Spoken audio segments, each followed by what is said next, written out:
Welcome to the B4 Business Podcast, where we talk to business leaders about emerging topics and discussions. Today, we are live at Blenheim Palace, discussing whether a business can thrive if it's not challenging itself to be more responsible. They want to feel like there's a point to what they do and that they're making a difference, and I think they're proud to be part of what we are doing here. It is about businesses surviving, and this is a business. People will give you real credit for acknowledging the community around you and working to improve the community around you. For those that aren't aware what a nexus is, use a thesaurus, which is what I did actually. We are joined by the Chief Executive Officer at Blenheim Palace, Dominic Hare. Dominic took over as CEO in 2017 and has recently set 10 ambitious goals to help Blenheim connect with the local community, reduce its environmental impact, and develop a number of other key aspects of its business model. Welcome to the show, Dominic. Thank you. Pleased to be here. We're also joined by Founder and Director of Collaborent, Grant Hayward. Grant helps businesses become more purposeful with positive social and environmental impact.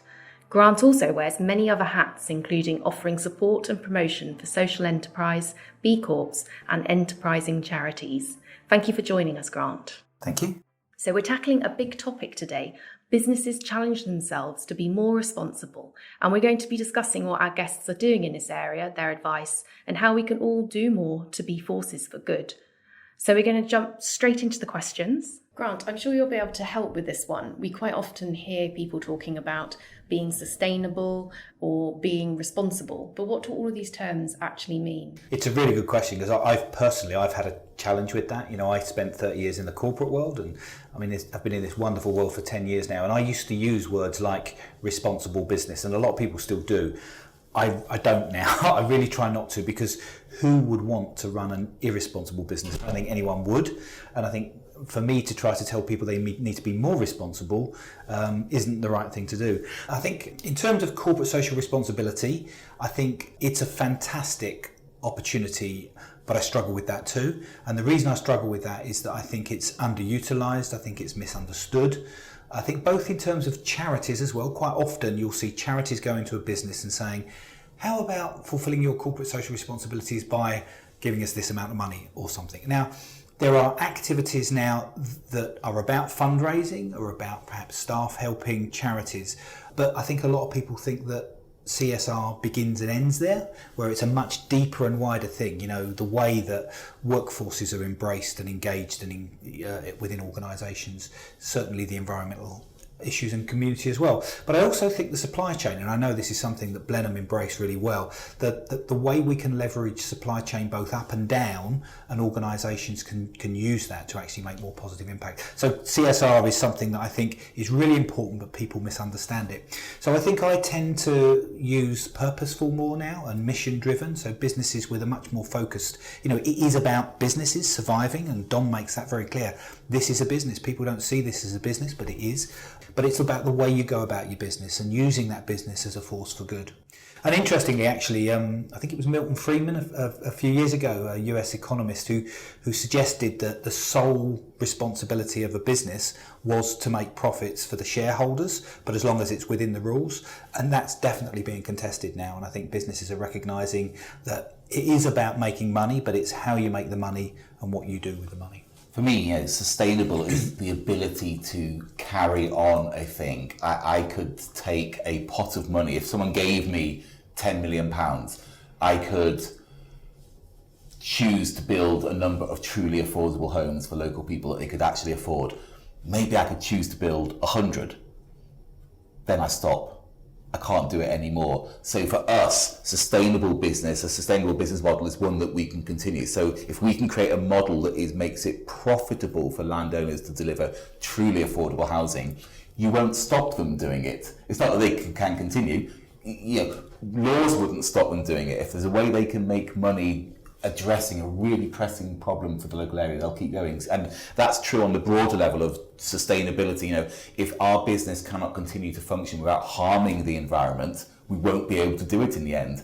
So sustainability in that context is on the same spectrum. You have to be able to pay your dues, and if regulation doesn't make you pay your dues, customers soon will. And we love talking about CSR policies here. I think we're lucky at Blenheim that we have an overall business model that that allows us to build that right in at the core. So it's not something we do out of our profits. It's actually how we carry out our purpose and make our profits. And we take sides quite bluntly. It's not just a partnership with a charity where we give some money, but all of our teams will look at the charity and go, what can we do to help this charity or this social enterprise? And the most extraordinary initiatives come forward when you see it like that. So CSR is starting to run right through the business. I think that's a really good point, and I think certainly the work that I've done trying to engineer new strategies into businesses is possible, but it's more difficult. It's much easier to, as Dominic says, is to embed it at the beginning. And certainly with the young businesses that I'm working with, we're seeing that. So many people actually want to start a business. They don't use terms necessarily like social enterprise, and let's not get into that one. They don't use terms like B corporations who I support. They just want a business that actually has a positive impact. It's a lot easier to do it from the start than engineering it afterwards. Although I have to say it's fantastic to see the shift, and a lot of mainstream businesses that are well established are realising the opportunity. Obviously that we probably have spent 300 years at Blenheim doing something else.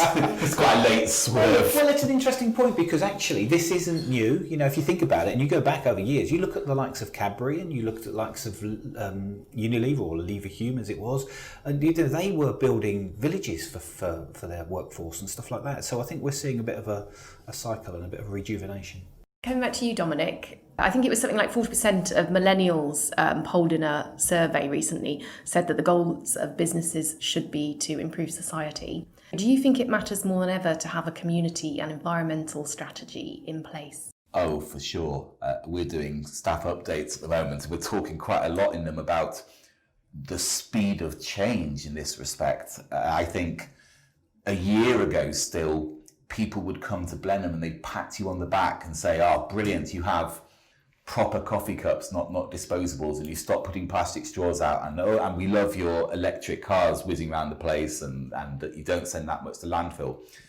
They don't do that anymore. They walk in, they grab you by the throat, and they say, you serve me coffee in a disposable coffee cup. How could you do that? You've made me put my rubbish unsorted into the same bin because the label's gone. That's clearly going to go to landfill. And they start to not forgive you for it. The curve is moving really, really fast. And it isn't being driven by regulation. It's being driven by customer action. Customers will judge us on the impact we have on the planet. And if business models don't evolve to adjust to that, it'll be like the extinction of the dinosaurs. Every business is going to have to pay its dues to the environment and the community, and businesses that don't will be extinct. They truly will. And many businesses will go, but others will flourish, those who move quickly. The curve on this is moving really, really fast, and I think you've got to run to get on the right side of that curve. And the same is true about a community strategy too. We can't exist as a giant attraction here without reference to all that's going on in the world around us, because we need their goodwill, we need their people, we need to employ people, we need to recognise that this area, West Oxford, belongs to other people. And again, I think the idea that a big business, by virtue of its sheer size and heavyweight presence, can simply impose itself no longer works in a world that's becoming much more local. And I absolutely agree that about, if businesses aren't operating like this, they won't exist. And what I've seen as well that's interesting is that there's different reasons why businesses are coming to it. Some, it's an awakening. Some, for many people, it's, you have to do it like this. Surely that's the right thing to do. And to be frank, some people are doing it because of the commercial reasons, because they feel it's, they can make more money out of it, whatever.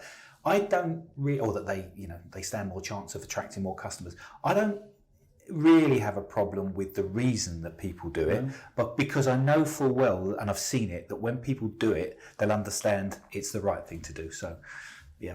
Millennials are quite vocal as well. You're not having to sift through the data to figure out what's changing out there. They tell you very loudly. Yeah.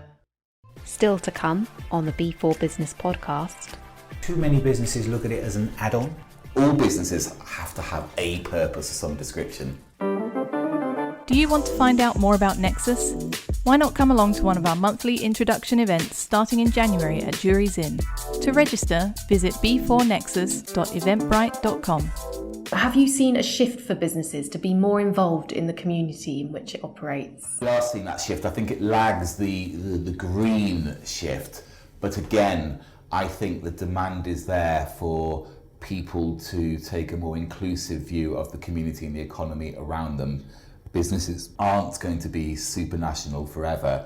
Their real impact locally is there. And again, I think that businesses that don't get on the right side of figuring out where people come from to use them, where they spend their money, what they give back if their traffic causes disruption. If people who don't get on the right side of that curve, again, they will fall behind and they'll be discarded eventually. And at the moment, we're still at the early phase, a bit like we were with Green Things 2 years ago, where people will give you real credit for acknowledging the community around you and working to improve the community around you. And we have, as a landed estate, a big advantage there that we will always be here. We'll be here in 300 years' time.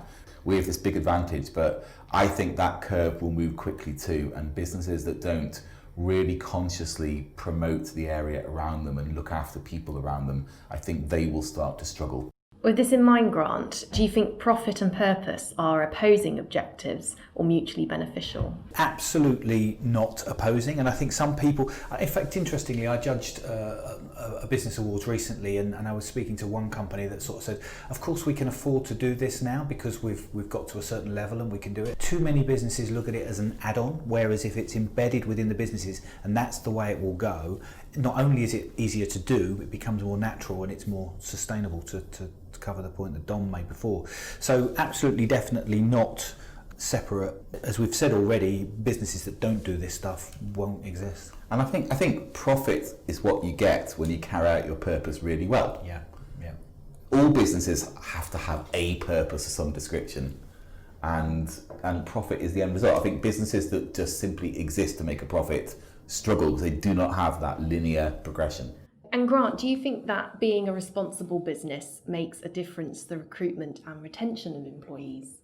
I think probably Dominic might be the best person to answer this in terms of reality, and I'm sure he'll chip in a sec, but I would say to you, absolutely, definitely. I mean, if you take a place like Oxfordshire, where well, I always hesitate what I'm about to say, but we've got almost no unemployment. You know, technically there are more jobs than people. Having said that, with the organisations that we both work with, you know, there are still some people that are quite a long way from the job market, and a lot of the organisations we all support are doing quite a lot to help get them there. So I'm a bit hesitant to say that, but generally speaking, if you're an employer, it's really difficult to attract the right staff. And going back to Dom's point before, particularly if it used to be younger people, I think it's older people now as well, you definitely have to be a business that people want to work for. Increasingly, that's an ingredient. But as I say, I think Dominic be better placed to lead in terms of how you attract staff. It's certainly true. It's a difficult market out there, and to have a business model out there that people are proud to be part of makes a hell of a difference. And we had people, when we first explored what our purpose was going to be and how we were going to do about it, I remember a couple of old timers here telling me, we were going to retire, I'm sticking around for the next 10 years, I really want to see how this goes. And we've had shortlists for quite responsible positions here where pretty much every individual is very clearly someone who has a choice, and they are choosing to walk away from more money elsewhere perhaps to come here, and they're open. They have this flexibility. They want to come and work somewhere that makes a difference, and they feel that this is that place. And I think employees want to feel, I mean, it's not just millennials, you're absolutely right, it goes right through the age band. They want to feel like there's a point to what they do and that they're making a difference, and I think they're proud to be part of what we are doing here. And I think that actually reflects a shift in what's happening in society. I mean, certainly for me, okay, it was 10 years ago, but you know, it was me reaching a certain age to start to reflect upon my life and career, and I thought, hang on a second, if I've got any skills and experience, I should be putting these to a better use. And so personally, I went through a shift and wanted more purpose, and I think generally people do. People want to. There was a time when I just went to work to earn a living, to keep my family safe and all the rest of it, but people are looking far beyond that now. And Dominic, have you seen any other benefits from adopting your approach here at Blenheim Palace? I think you get really great alignment from all your stakeholders, and I think it's also a message that, you know, we're very lucky we have people like Grant who often go out and talk about what we're doing, but one of the reasons they can is there's a transparency to what we do and why, and it's very easy to talk with confidence about the outcome of something. Even local people who have quite complex relationships with us, I think, admire the transparency. They can see our motives. We don't hide our motives ever, and nor do we hide the fact that we expect to make money out of it, actually. And people like that honesty. They say, well, I guess that must be the case, but it's refreshing to hear you say so, and we support you as you go. So I think there's almost no end to the benefits of aligning yourself behind anything consistently, but in particular aligning yourself around an inclusive economy, aligning yourself around responsible sustainability, aligning yourself behind a purpose that people feel is honourable and is a problem worth solving. That simplifies absolutely everything, but most of all it's a kind of marketing thing. I don't mean in terms of advertising, but because so many people feel they can talk authoritatively about what we do and why, they have confidence to go and do it. And that's got to be great. And I think there was a word that Dominic used there, which is someone we haven't touched on yet, which was that word stakeholders. I think that's where we're seeing a bit of a shift as well. You know, shareholders are clearly important, but I think that there's a recognition that stakeholders, including shareholders, are important. Now, whether they're the customers, whether they're suppliers, whether people in your communities, whatever they might be. And I think that recognition, I think, is really important. Moving on slightly, some of our listeners may be aware of a new initiative that B4 has recently introduced called Nexus. For our listeners that don't, Nexus is a programme that B4 has introduced to foster collaboration and sharing and support for not-for-profits, social enterprises and small businesses. A little bird has told me that, Grant, you were involved in supporting Nexus, and in fact, I understand you actually came up with the name. Why should businesses consider this programme as part of their strategy? So you're right, yeah, I've been supporting Richard at B4 with the development of the concept. And yeah, the name, I do not see myself as a creative person, but that was one that, for those that aren't aware what a Nexus is, use a thesaurus, which is what I did actually, and use it. So anyway, yeah, so I'm passionate about it, as you've gathered from what I do. I think the other thing as well is what I see Nexus doing is really enabling the sort of thing I talked about before, taking it to a different level. I mean, quite frankly, there are some partnerships already that are fairly simple, that, you know, businesses supporting charities. But what I personally hope to help with is really helping people to see the real creative examples of the way partnerships can develop. So really quite excited. And in fact, we've got some hot news, haven't we, Dominic? We have. You better tell them, because I don't know what you're talking about. So in part of my work, there's a social enterprise called OSEP, which began with the universities coming together to support social enterprise in the wider community. And it's actually, earlier this year, established as a social enterprise purely to support other social enterprises. And it's just won some funding to enable that support. Blenheim has kindly agreed to partner OSEP. So Blenheim is going to be a sponsoring partner of OSEP to be part of this Nexus network, which is great. And I suppose using that as an example in terms of how powerful it could be, you know, one of the benefits of becoming a Nexus partner is membership of B4, which I honestly believe is is the strongest business network in Oxfordshire. Really powerful network. It's oxygen to any business. Exactly. It really is. Absolutely, does great stuff. And you know, one of the highlights is the Business in Oxford Bio 2020, and next year it's got very much about responsible business at its heart. So you know, through this partnership, OSEP will be able to have a platform at that conference to be able to really engage with a wider community as well. I mean, it's just one example. So yeah, and there are initiatives like Buy Social, so encouraging businesses to buy from social enterprises, so the money goes back into society as well. So there'll be more stuff on that. So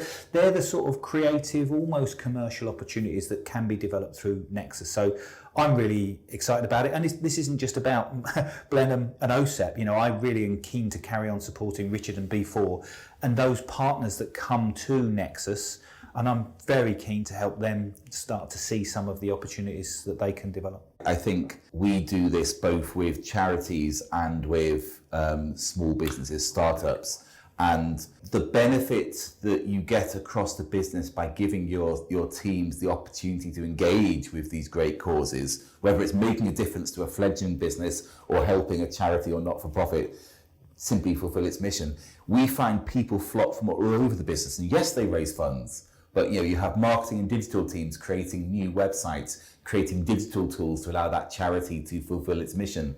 We have HR teams helping them figure out how to train their volunteers and sift for problems. We have maintenance teams going in and helping them put their premises into good shape. All these teams really relish that, and they now know after several years of trying it, that they don't have to come and ask nicely to go and help someone. They know we expect it of them. And I'm always very, very proud of all of that activity. But the blowback we get is just as important. Our people love being part of that process. It's another reason they like working here. And so that's great for me to be able to hold on to great people and attract more people.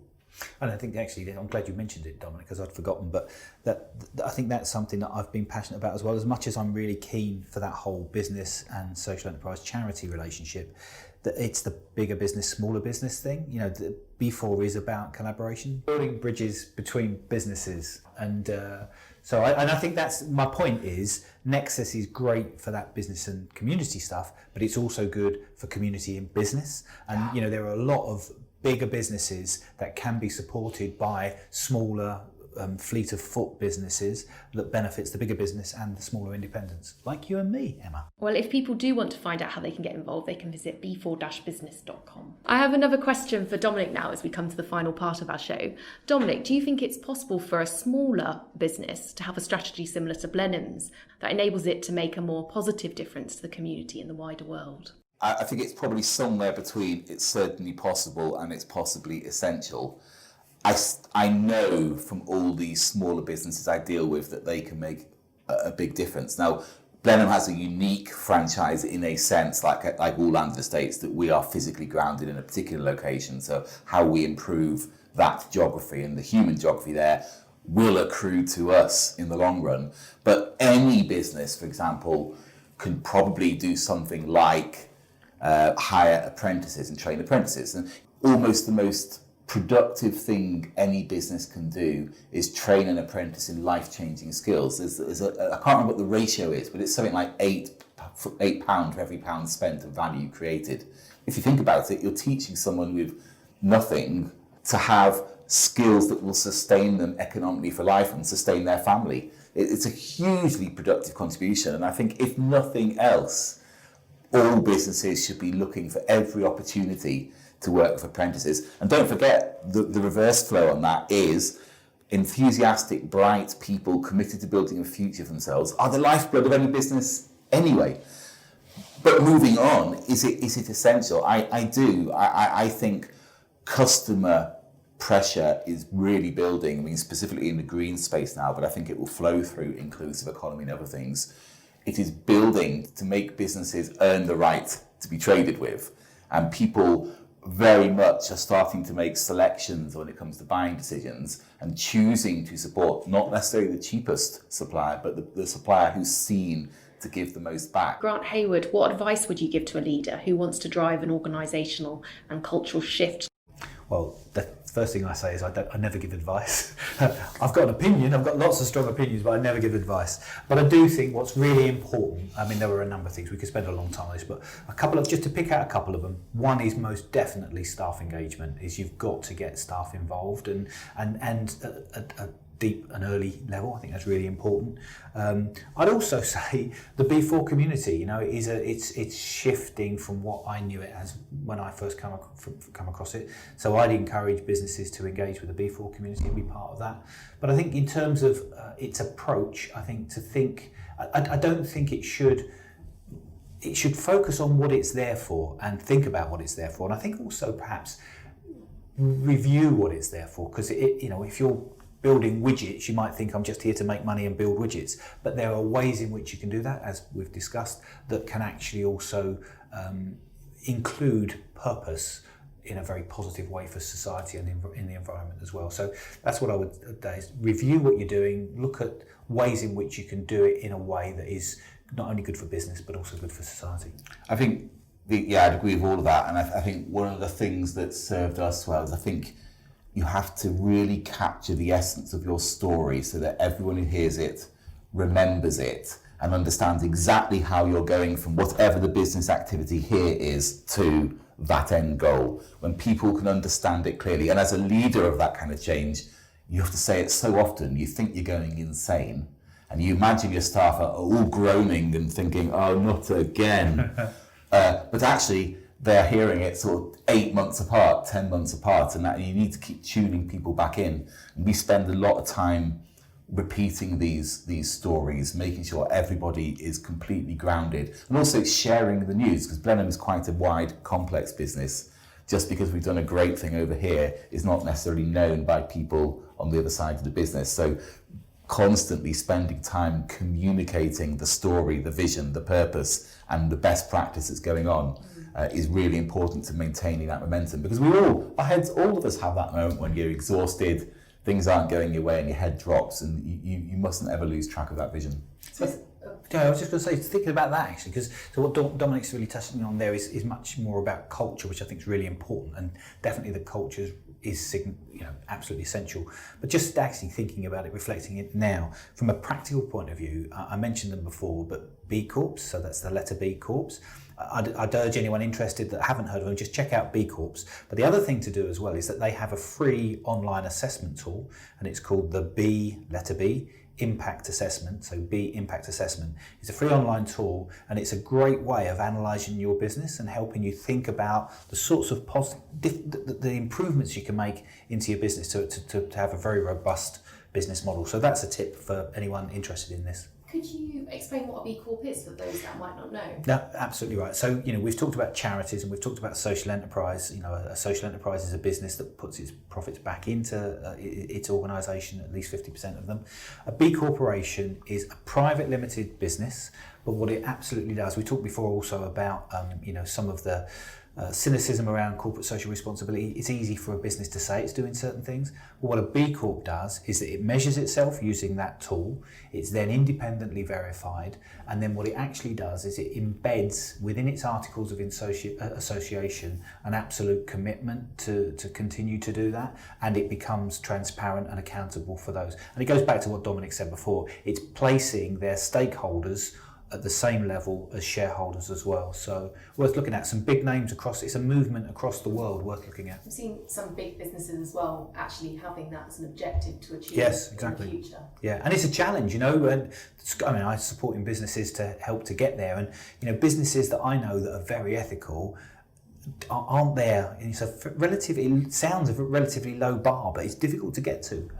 But great, and that community, that B Corp community. But as I say, B Corp isn't for everyone. I think the model is great, and I'm a supporter of B Corps, but I know it's not right for everyone. And you can still operate a great business the way that Blenheim and others do, using the principles of those, but doing it your own way. So Dominic, in your view, what should businesses be mindful of as we approach 2020? We have to be mindful of our carbon footprint, because I think you're getting to the point where businesses will be killed quite ruthlessly by their customers if they are not demonstrating sustainability in that sense and a desire to make a carbon contribution to the world.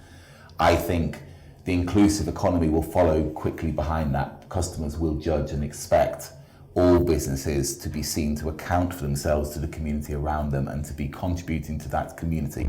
So I think that's crucially important too. But I think businesses in our area have to recognise there are some unique problems to Oxfordshire. For example, our housing is almost completely unaffordable to average young people in this area. There's no way this community can survive and flourish if everyone between the age of 20 and 50 has to move somewhere else. Randomly, we have some of the highest levels of isolation for old people you'll see anywhere in the country. Well, these things are not unconnected. If your children have to move away 50 miles, as an older person, you're going to be more isolated. Now, we can't solve every problem as an individual business. We've chosen to focus quite a lot on training young people so that they have the right job opportunities locally, and on building truly affordable housing. And I think the best social enterprises and businesses choose a problem to solve, and they make their way by solving that problem.